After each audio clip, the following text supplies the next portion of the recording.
Good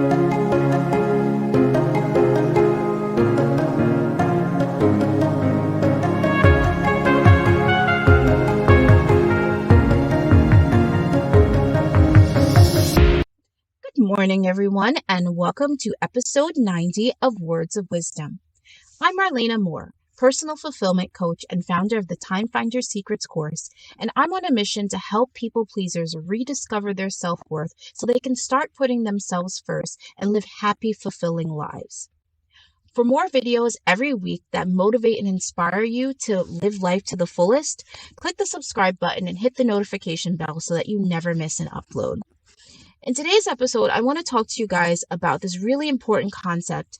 And it's something that you may say, oh, yeah, okay, I know that, and things like that. But we don't often take it to heart because it's really easy to get caught up in what other people are saying.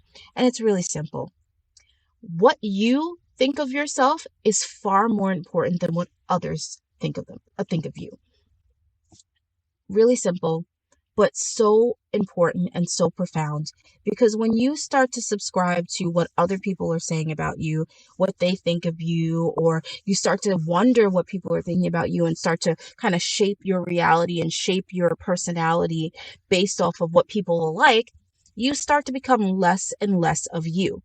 But when you actually start to focus on what you think of yourself, how you feel about yourself, and how you go about your daily life, it really makes an impact, and you start to step confidently into your life and actually start to take ownership of your life, of your decisions, and feel good overall about who you are as a person. And it can be hard sometimes because it's really easy to kind of beat yourself up. I'm not this, I'm not that. You compare yourself to others because someone else is living the life that maybe you wish that you could live, or they're doing the things that you wish you could do. But that doesn't necessarily mean that you can't get there. What's most important is you stop beating yourself up. You start to analyze what you can do to transform yourself so that you can create that life for yourself. And most importantly, you have to celebrate yourself. You have to love on yourself. You have to really focus on what you say about yourself, what you think about yourself, and really start to infuse positivity into that. Because if you don't infuse that positivity and you're always negative about, oh, I can't do this, I suck at this, and I this and I that, it just beats you down into dust. And you feel like crap. You feel like crap. You feel like you're worthless. And that is not the case. That is not the case. And I recently had to learn how to celebrate myself. And I went through a confidence course not too long ago.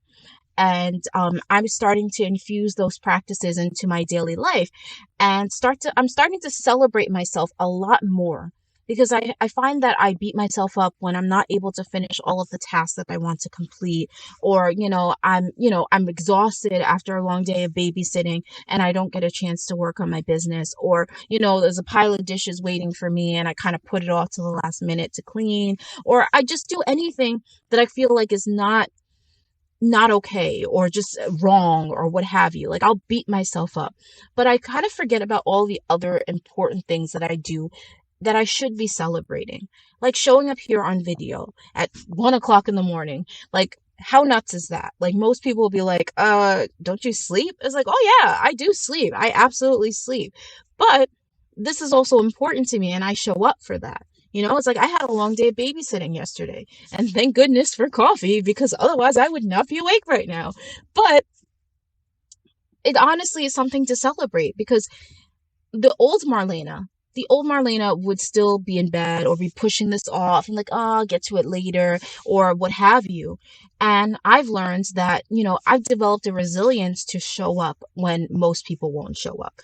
I developed a resilience to keep going at it, to keep consistent action when most people would give up. And while I've had my stops and my starts, and I have struggled with consistency, I'm at a point where I know that I can do it. I just have to find a strong reason why. And that's something to celebrate. That's something to really get excited about. It's like I'm creating a legacy for myself. I'm putting content out there that could potentially help people. And I love doing it. And I couldn't ask for anything more. Because quite honestly, there's many things that I could be doing in this life, and I can't see myself doing much of anything else but this. Being a coach, being a mentor, being a support to people who need it. especially people pleasers, because I'm a people pleaser and I struggle on a daily basis to put myself first. And learning to celebrate me was a big part of kind of growing out of that people pleaser mentality of like, oh, I got to be like this for other people and this and that. And sometimes I just have to say, I'm good enough. I'm good enough. And say good things about myself, because sometimes the good stuff is not coming from other people. Sometimes all you get is criticism. Sometimes all you get is just people really just picking at you and making you feel like dirt. And sometimes you have to be the first person to say, hey, you are great. You are awesome. You're doing an amazing job. And you don't realize how powerful that is, especially if you stand in front of a mirror and you say that.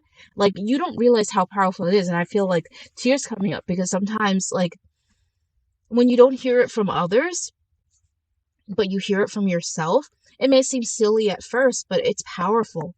It's powerful and it's important. So just remember that you are important. You deserve to be celebrated, and you need to focus on what you think of yourself, what you say about yourself, because that is way more important than what other people are thinking and saying about you. Because at the end of the day, you live in your own head, right? You got this brain in between your ears that's thinking all these things. Why not have your brain full of thoughts about what you think of yourself? And I don't mean this in like a full of yourself kind of way, but a positive way. Celebrating you, getting excited about you and what is so great about you. And oftentimes when people ask you, oh, what's your, like, what's your best quality? What's this? What's that? Like, you kind of draw a blank, but that's my question for today. So drop in the comments, what is your best quality? And I guess I want to answer this question actually in the video today. My best quality, I would say, is my ability to connect with people in a way that's kind of it's kind of like it connects with people, like sometimes even strangers, like they'll come to me and they'll like talk to me about their issues and what's happening with them. And they feel the better for it. And I feel better for it because I know that everyone needs someone that's going to listen to them and support them. And that's what I love to do. That's one of my gifts. And I'm proud of it. I think that's one of my best qualities. But there are other best qualities, I'm kind of funny sometimes. Maybe I'll tell more jokes on here and things like that. But yeah, let me know in the comments, what is your best quality? Okay, what is your best quality? I want to know what's something that makes you tick? What is something that you really love about yourself, or that other people may say that they love about you, that you also love about you? Because I don't want it to just be about what other people think. I want to know what you think about you too. So if you have to kind of, piggyback off someone else's opinion, I'll accept it this time for now anyway. But I want to know. Let me know, what is your best quality in the comments. Thank you guys, as always, for joining me on this Words of Wisdom episode. As you know, the episodes drop Monday, Wednesdays, and Fridays at 7 a.m. Eastern. And I look forward to seeing you guys on Friday. Bye, everyone.